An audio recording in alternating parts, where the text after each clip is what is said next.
Hello friends, I am Dr. P.S. Vali. I am a nephrologist based at Hyderabad. ఈ వీడియోలో ఒక important concept గురించి తెలుసుకునే ప్రయత్నం చేద్దాం. ఆ ఇంపార్టెంట్ కాన్సెప్టే క్రానిక్ కిడ్నీ డిసీజ్ పేషెంట్స్లో ఎందుకు కొద్ది మందిలో మేము బ్లడ్ థిన్నర్స్ వాడతామని. అందరూ అనుకుంటూ ఉంటారు ఈ బ్లడ్ థిన్నర్స్ అన్నది కేవలం హార్ట్ పేషెంట్స్ మాత్రమే వాడుకోవాలని. ఖచ్చితంగా హార్ట్ పేషెంట్స్ అందరూ ఎలాగూ బ్లడ్ థిన్నర్స్ వాడుతూ ఉంటారు. ఎందుకంటే ఈ బ్లడ్ థిన్నర్స్ వాడడం వల్ల వారి రక్తం గడ్డగట్టే పవర్ తగ్గిపోతూ ఉంటుంది. ఎప్పుడైతే రక్తం గడ్డగట్టే పవర్ తగ్గుతూ ఉంటుందో అప్పుడు హార్ట్ అటాక్స్ కానీ బ్రెయిన్ అటాక్స్ కానీ వచ్చే అవకాశం తక్కువగా ఉంటుంది. అందుకే యూజువల్గా హార్ట్ పేషెంట్స్ అందరూ చాలా వరకు ఈ బ్లడ్ థిన్నర్స్ అనగా ఆస్పిరిన్ కావచ్చు, క్లోపిడోగ్లికిల్ కావచ్చు వాడుతూ ఉంటారు. మరి ఈ క్రానిక్ కిడ్నీ డిసీజ్ పేషెంట్స్లో ఎందుకు కొద్ది మందిలో మేము యాంటీప్లేట్లెట్స్ వాడతాం? అంటే మాకు ఎలాంటి హార్ట్ ప్రాబ్లమ్స్ లేవు ఇంకా, అయినప్పటికీ ఎందుకు మేము బ్లడ్ థిన్నర్స్ వాడాల్సిన అవసరం ఉంది అని కొద్దిమంది పేషెంట్స్ డౌట్స్ ఎక్స్ప్రెస్ చేస్తూ ఉంటారు. ఇది చాలా వ్యాలిడ్ డౌట్.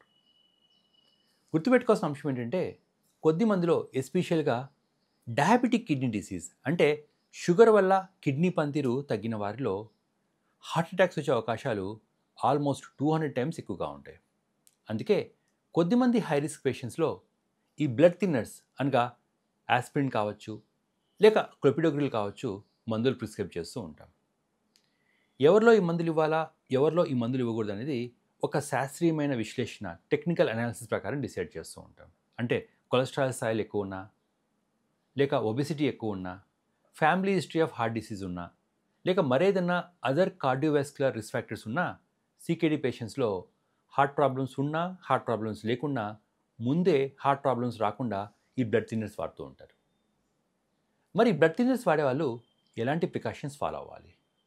మొట్టమొదటిగా గుర్తుపెట్టుకోవాల్సింది ఈ బ్లడ్ థిన్నర్స్ని ఆహారం తిన్న తర్వాత తీసుకోవాల్సి వస్తుంది. ఎందుకోసం అంటే ఈ బ్లడ్ థిన్నర్స్ వల్ల మన స్టమక్లో యాసిడ్ కంటెంట్ పెరిగే అవకాశం ఎక్కువగా ఉంటుంది. అందుకే ఆస్పిరిన్ వాడే వాళ్ళ కొద్దిమంది కడుపు మంట ఉందని చెప్తూ ఉంటారు. అందుకే ఈ ఆస్పిరిన్ వల్ల క్లోపిడోగ్రిల్ వల్ల కడుపులో యాసిడ్ కంటెంట్ ఎక్కువగా ఉండకోకుండా చూసుకోవడానికి వీటిని ఆహారం తిన్న తర్వాత తీసుకోవాల్సి వస్తుంది. రెండో ప్రికాషన్, బ్లడ్ థిన్నర్స్ వాడే వాళ్ళందరూ కూడా చాలా క్లియర్గా గుర్తుపెట్టుకోవాల్సింది వీరికి రక్తస్రావం అయ్యే అవకాశం ఉంటుంది. అందరికీ రక్తస్రావాలు అవుతాయని కాదు కానీ బట్ అట్లీస్ట్ 10,000 మందిలో ఒక్కరికన్నా ఈ యాంటీప్లేట్లెట్స్ వల్ల అంటే బ్లడ్ థిన్నర్స్ వల్ల బ్లీడింగ్ అయ్యే అవకాశం ఉంటుంది. కాబట్టి బ్లీడింగ్ రిస్క్ తగ్గించుకోవడానికి వీరందరూ కూడా హెడ్ ఇంజరీస్ లేకుండా చూసుకోవాలి. అంటే ఏదైనా స్పోర్ట్స్ యాక్టివిటీ చేసేటప్పుడు కావచ్చు, లేక ఏదైనా ఎగ్జోటిక్ స్పోర్ట్స్ చేసేటప్పుడు కావచ్చు, వీరు కింద పడుకోకుండా హెడ్ ఇంజరీ కాకుండా చూసుకోవాల్సి వస్తుంది. దీంట్లో పాటు మన ఇంట్లో కూడా మన ఇంటి వాతావరణంలో పొరపాటున ఏదైనా మనకి ఇబ్బంది వచ్చి కింద పడిపోయి బ్లీడింగ్ అయ్యే అవకాశం ఉంటుంది. కాబట్టి ఈ బ్లడ్ థిన్నర్స్ మనం వాడుతున్నామన్న సంగతి గుర్తుపెట్టుకొని మన ఇంట్లో కూడా మనం నడిచేటప్పుడు ఎలాంటి ఆటంకాలు అబ్స్టకిల్స్ లేకుండా చూసుకోవాల్సి వస్తుంది.